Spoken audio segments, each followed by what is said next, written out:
안녕하세요. 주역심리학 4강을 하도록 하겠습니다. 4강의 주제는 수천수계입니다. 위에는 물이 있고 아래에 하늘이 있는 형상입니다. 위에 물이 있고 아래에 하늘이 있으니 비가 하늘 위에 머물러 있다는 뜻이죠. 그래서 하늘 위에는 구름이 떠 있는데 구름이 비가 내기를 기다리는 그런 형상입니다. 그래서 이 수천수계의 상징은 기다릴 줄 알아야 한다. 이런 지혜를 우리에게 줍니다. 이 기다림에 대해서 우리가 생각해 보면은 과거 그 농사 짓던 사회에서는 기다리는 게 하나의 삶이었겠죠. 씨앗을 뿌리고 바로 추수가 안 되잖아요. 때를 기다려야 되죠. 그래서 철이 든단 말이잖아요. 삶이 철이 든다. 때를 아는 거죠. 그 지금은 씨앗을 뿌릴 때고 지금은 잡초도 제거하고 거름도 주고 햇빛도 쬐고 이렇게 하다가 이제 가을에 추수를 하죠. 그게 다 때가 있어요. 그래서 기다리는 게 하나의 삶이었겠죠. 그러다가 18세기 후반에 산업혁명이 일어나면 어때요? 이제 기다릴 필요가 없게 되죠. 겨울에도 농사 질 수가 있고, 그죠? 그래서 이 비닐하우스도 하고 그러면서 기다리지 않고 하는 그런 게 되죠. 그래서 공장에서는 뭐 눈이 오나 비 오나 관계없잖아요.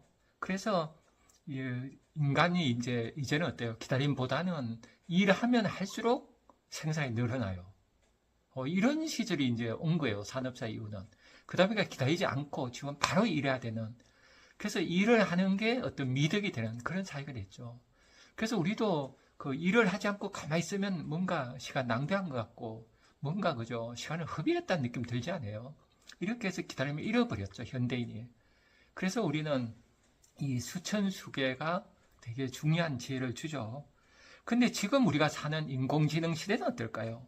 인공지능 시대는 모든 게 자동화되어 있죠. 클릭하면 딱 하면 답이 오고, 그죠? 그리고 뭐, 원하게 하면 탁 뜨고, 혼자 뭐 음식 주문해서 먹을 수 있고, 그러니까 아무런 그 기다림 없어도 되는 듯한 이런 시대가 된 것 같아요. 그렇지만 어때요? 인공지능 시대는 인공지능이 그 지식은 담당하지만 인간의 감정 같은 거는 약하잖아요. 그래서 인간에게 꼭 필요한 감수성 같은 거, 창의력은 AI가 못하죠. 상상력. 이런 게 AI 시대에 인간에게 절실히 필요한 이런 어떤 마음의 아름다운 그 인품들은 인공지능이 못해요. 이런 거는 기다려야지 오는 거죠. 그래서 우리가 그 두 가지의 삶이 이제 우리 앞에 선택을 강요해요.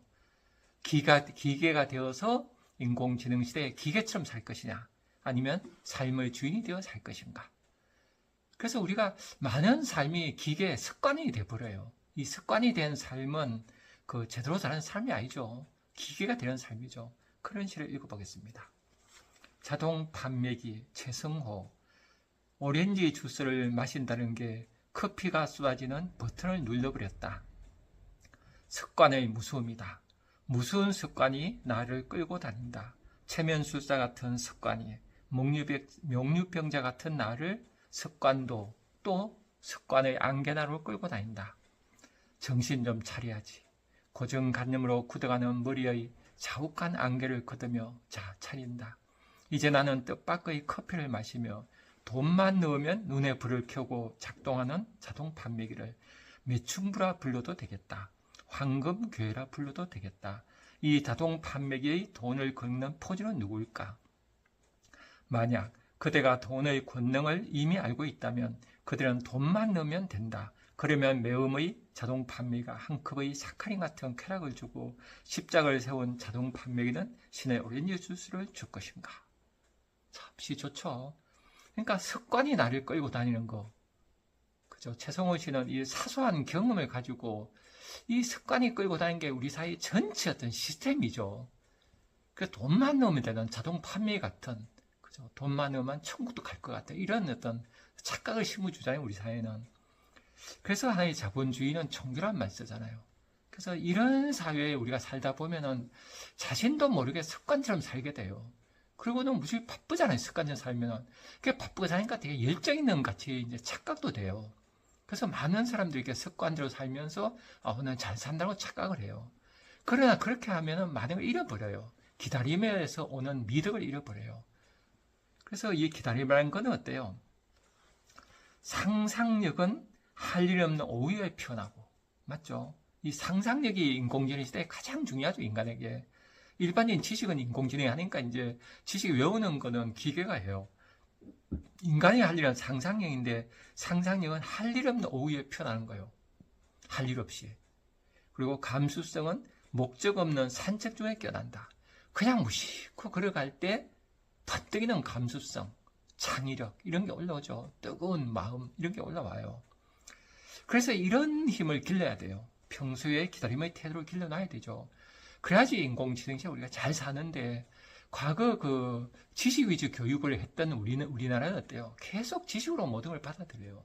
그러니까 인공지능은 더 살기 힘들어져 버리죠. 그 아리스토텔레스가 수수학에서 이런 말을 하죠. 인간을 감동시키는 게 뭐냐? 그러면은 세 가지를 얘기해요. 로고스, 에토스, 로고스, 파토스, 에토스 이렇게 얘기해요. 로고스는 이성이죠. 이성적으로 논리적으로 따져요. 이게 로고스죠. 그러니까 이성을 따지면 우리가 설득될 수 있죠. 그 다음에 파토스는 감정에 호소하는 거예요. 그 다음에 세 번째는 말하는 사람의 인격이에요. 우리는 어느 걸 믿을까요? 바로 끝까지 우리를 믿게 하는 건 바로 뭐예요? 에토스예요. 그래서 인간은 논리나 감정보다도 먼저 그 사람의 신뢰성을 보고 판단한다. 이런 삶의 태도가 중요해요. 그래서 우리가 평소에 삶의 태도를 잘 길러놔야 돼요. 그래서 내 안에서 품는 인품, 이거는 기다림을 할 줄 아는 사람이 되죠. 그냥 막 바쁘게 살면 이런 게 안 생겨나요. 그런 시를 읽어보겠습니다. 만일, 루디아드 키플링. 만일 내가 모든 걸 잃었고 모두가 너를 비난할 때 너 자신이 머리를 똑바로 쳐들 수 있다면, 만일 모든 사람이 너를 의심할 때 너 자신은 스스로를 신뢰할 수 있다면, 만일 내가 기다릴 수 있고 또한 기다림에 지치지 않을 수 있다면, 거짓이 들리더라도 거짓과 타협하지 않으며 미움을 받더라도 그 미움에 지지 않을 수 있다면, 그러면서도 너무 선한 체 하지 않고 너무 지혜로운 말들을 늘어놓지 않을 수 있다면, 만일 내가 꿈을 갖더라도 꿈의 노예가 되지 않을 수 있다면. 참 좋은 시죠. 그래서 만일 내가 모든 걸 잃었고 모두가 너를 비난할 때 너 자신의 머리를 똑바로 쳐들 수 있다면, 이런 당당함이 있다면 어때요? 그러면은 인생을 아주 성공적으로 잘 산 삶이죠. 이런 당당함의 태도는 어디서 올까요? 이런 당당함의 태도는 그 맹자는 호연지란 말 썼죠. 호연이란 말은 아주 넓고 큰 그런 모양이에요. 그래서 호연지기는 아주 큰 넓고 성대한 기운을 말하죠. 이런 내 안에 꽉 찬, 그죠? 우주의 그 모든 기운이 꽉 차 있는 느낌, 이런 거예요. 그게 당당하죠. 이런 마음은 어때요? 자아에서 오지 않죠. 의식에서 오는 게 아니라 우리 안에 무의식에 있는 본성에서 올라오죠. 그 천지자연의 기운이 있는 데서 올라와요. 그래서 이런 마음은 하늘의 도리와 합일된 거대하고 떳떳한 도덕적 기운이에요. 이런 걸 깨우려면 우리가 본성 깨우는 교육을 계속해야 되죠. 그러면 우리가 마음을 항상 성찰해야 돼요. 내 마음을 들여다보고 내 마음이 고요한 내 마음 안에 무궁무진한 우주의 기운이 있구나. 내가 신이다. 조세 캠벳에 의하면 네가 바로 그것이다. 그죠? 내가 바로 신이다. 이걸 이제 깨닫는 거죠. 그래서 이 마음 성찰을 계속 공부를 해야지 이제 이런 그 힘이 늘어나죠. 그래서 우리가 이런 힘을 당당히 길러야지 어때요? 이런 거를 그 동양에서 중이란 말 쓰죠. 중. 중하면 이제 한자로는 가운데 중자잖아요. 근데 그 가운데 중자는 다 포함한 마음이에요. 어떤 사람을 미워할까 사랑할까 두 가지 이제 갈라지잖아요. 그럴 때 두 가지 마음 품는 게 중요해요. 어떤 사람 만났을 때 미워운 마음과 사랑한 마음을 다 품고 있는 거예요. 그래서 적절히 미워하기도 하고 사랑하기도 하고. 그죠? 우리가 어디서 어때요? 걸어갈 때도 걸어가야 돼요? 멈춰야 돼요? 걸어갈 때는 멈출 줄 알아야지 걸어가요. 걸어가기만 큰일 나죠. 걸어가는 거와 멈춤의 중, 둘 다 품는 게 중이에요. 우리는 살아있어야 돼요? 죽어야 돼요? 둘 다죠. 우리는 지금 살아있는 것 같지만 또 죽어가요, 몸이. 그러니까 살아가는 거와 죽어 동시에 이루어지기 때문에 살아있어요. 지금은 밤일까요? 낮일까요? 지금 분명히 낮이죠. 그래야 낮이지만은 그 구석구석에 어두운 게 있어요. 그래서 이 낮이라고 해서 완전히 낮이 아니라 밤이 함께 있는 낮. 또 밤에도 보면 그 빛이 있는 곳이 있어요. 희꼬무한 곳이 있거든요. 그래서 밤과 낮이 이렇게 하나이지 둘이 아니에요. 그래서 우리가 마음의 중심을 잡아야 돼요. 중심을 잡아야지 호연지기 당당함이 생기죠. 이 당당을 살아가야지 우리가 어때요? 살아갈 때 물러날 수 있고 어디 가서 그죠? 때가 되면은 기다릴 줄 알고 이 당당함이 없으면 못 기다려요. 우리가 당당할 때는 기다려야 마냐 둘 다 할 수 있죠. 그 마음이 그 어떤 그 하느냐 마느냐 중을 다 할 수 있는 그 마음을 품어야 돼요. 이거는 본성에서 올라오죠. 이니에지 진섬이는 본성에 올라오면은 중의 마음을 지니고 있으면은 그 상황에 맞게 행동할 줄 알아요. 그 상황에 딱 맞는 행동할 때 정말 요새 말로는 낄끼빠빠죠. 낄 때 끼고 빨 때 빠지는 거. 이런 거를 이제 할 수 있는 마음의 힘을 키워야 돼요. 이런 마음의 힘을 키우지 못하면은 낄끼빠빠 못해요. 안 낄 때 맡기고 안 빠질 때 빠지고 이러면은 전체 분위기가 흐려져 버리잖아요. 사회생활이 힘들어 버리죠. 그래서 마음의 중심을 잡고 당당히 살아가야지 어떤 이 무지한 변화 속에 세상은 계속 변화 속에 있잖아요. 변화에 적응을 할 수 있어요. 그래서 이런 게 공자가 말한 중이죠. 중용이죠. 중이 중의 마음을 지니고 용, 일상이에요. 중의 마음을 주고 일상 속에 살아가는 게 중용이에요. 그래서 공자가 이런 얘기를 해요. 궁하면 변하고 변하면 통한다. 통하면 오래 지속된다. 그로 인해 하늘의 도원이 이루어지지 않음이 없다. 그죠? 궁적 변, 변적 통, 통적 구 이 말이죠.